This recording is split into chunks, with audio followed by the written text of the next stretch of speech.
agree to it. The NBA has to let him out of his deal. Something that has happened in the past for different players, but not for players like Valanciunas, who are supposed to be key contributors on a team trying to win a championship next season. So this will be a very interesting story to follow. And if Valanciunas does leave, one of the big additions to this Denver bench this offseason suddenly will go away. Yeah, McMahon, what do you make of that situation in Denver? That's the kind of a bigger deal, I think, than maybe got noticed the last couple days.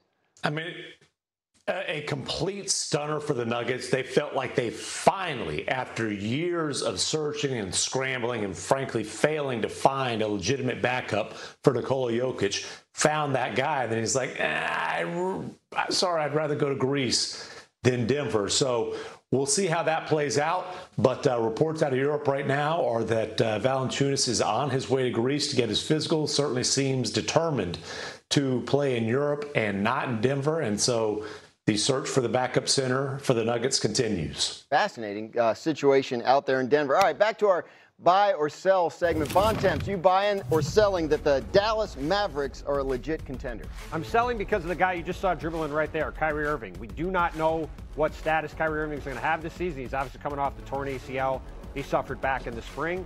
If you could tell me Kyrie Irving was definitely going to be 100% healthy for the playoffs, I could see an argument that they could be right up there with Houston and Denver behind OKC in the West, but that's too big of an if for me to put them up with those kind of teams. All right, one more for McMahon. Buy or sell, Tim, the Warriors have blown this offseason.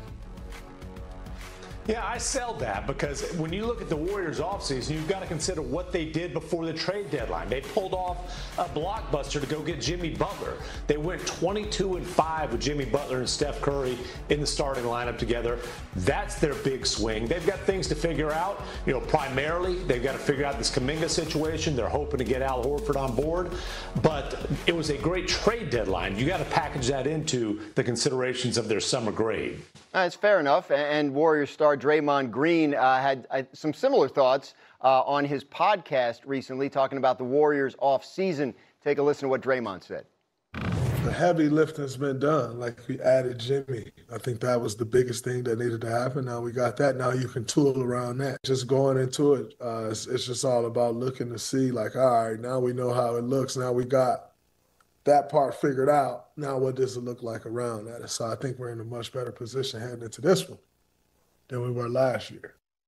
So what do they need to be focused on right now? Well, they need to be focused on Jonathan Kuminga, who's probably the most interesting free agent left on the board. A very talented wing, a guy who in the second round when Steph Curry was hurt against the Minnesota Timberwolves had some huge games and showed what people around the league, some at least, have thought for a while, which is he's a guy who could be an impact player on the wing, the kind of player that, frankly, every team is looking to have. But he's also had long stretches of inconsistent play with the Warriors, which is why he's been in and out of the doghouse in Steve Kerr's rotation, and is why we're sitting here a few days into free agency without any clear indication of a home for Jonathan Kuminga. And it's always difficult to be a restricted free agent in the NBA. It's by definition a restricted market. But this year, with no salary cap space around the league, it's even more difficult than normal. And for a guy like Kuminga, who has been a very polarizing player, trying to find a home for him that makes sense, whether it's with the Warriors or somewhere else at a number he wants, is not going to be an easy task.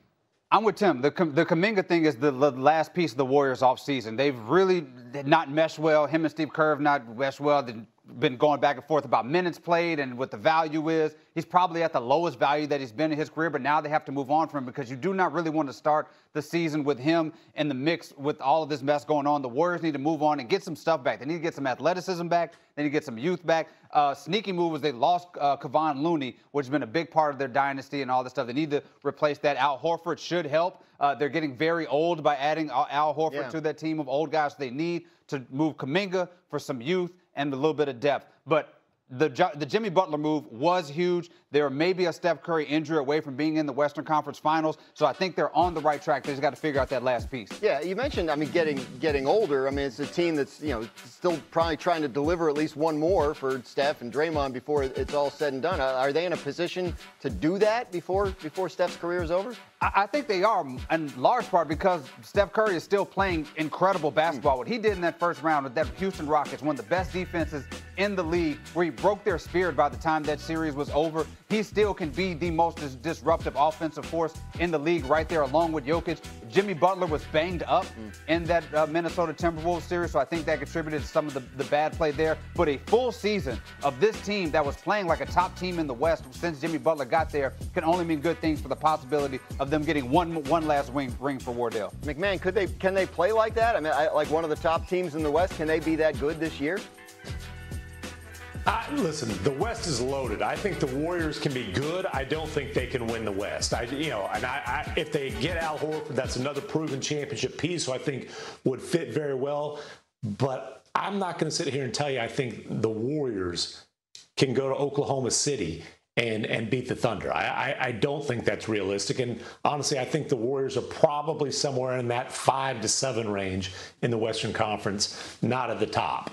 Funny you say that because at ESPN Bet, they do have the 7th shortest odds to win the Western Conference, which means not a lot has changed because they finished 7th in the regular season this past year. Much more NBA when as we move along in the show, but we're not going anywhere because we're talking NFL, where the Cowboys are the focus of today's required reading at ESPN.com. Todd Archer examined the ways in which Dallas is turning to past stars to inspire the current team. One note that stood out comes from new head coach Brian Schottenheimer, who said the following, quote, "I think the more those guys are around, the more we see their Super Bowl rings, which they wear very proudly. I think that's great for our guys because that's why we do it. We don't hide from that."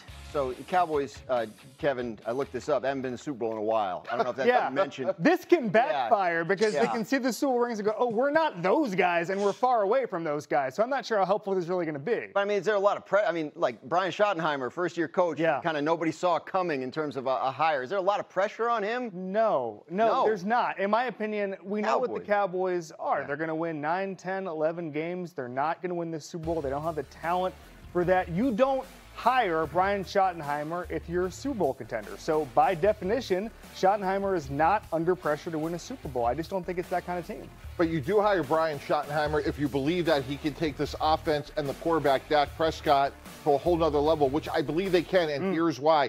They now have 3 first-round picks on the offensive line. Yeah. Kind of reminds me of our really good New York Jet days when Brian Schottenheimer was our offensive coordinator. We had a great offensive line. And if they could stabilize that, get Dak to play in 17 games, control the ball, which is something Brian believes in, that will minimize the biggest deficiency of this team, which is their defense. I think they could win 9 or 10 games. I think that's a successful season for Brian Schottenheimer. And Graz, I agree with what Kevin said. Like, I don't think there's a lot of pressure because for once we're talking about the Dallas Cowboys, not with these massive expectations. So I think clearly Philly and Washington have much greater expectations. And I think Brian could establish a lot of credibility in year 1.